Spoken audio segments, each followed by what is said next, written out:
What's up, guys? It's Benny. I'm going to share with you a story that melted my cold and bitter heart, and my heart is so cold and bitter because I've observed too much of the political world over the last 20 years of working in Washington, D.C., and I know this to be a venomous and villainous occupation with people having zero loyalties, full of backstabbers and literal reptiles, people who just are in it for themselves and they just don't care about their fellow human being.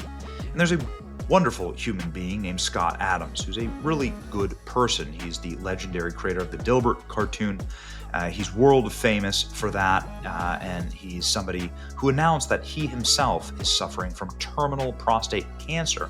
Actually announced this the same day that Joe Biden announced that he was suffering from terminal prostate cancer.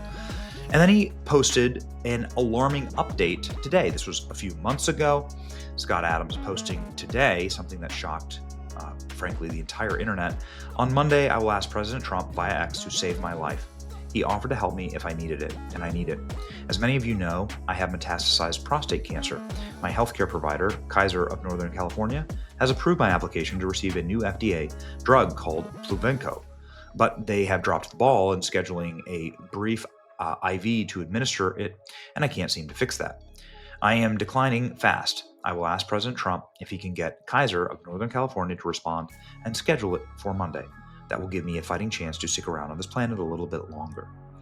It's not a cure, but it does give good results to many people, says Scott Adams in this gut-wrenching plea here. This is a cry for help from Scott Adams. And then he said that he's heading to the emergency room, actually.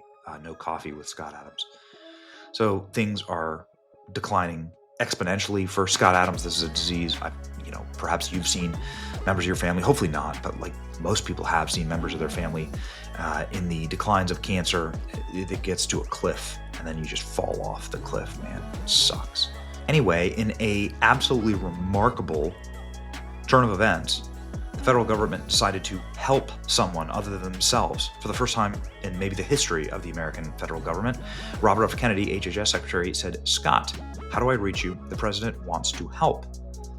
Then President Trump posted Scott's tweet saying, "I am on it." He said this on Truth Social, saying, "I am on it."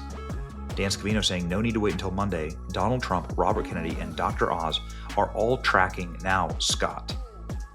So they've all jumped in to assist Scott Adams in saving his life. What a wonderful piece of news.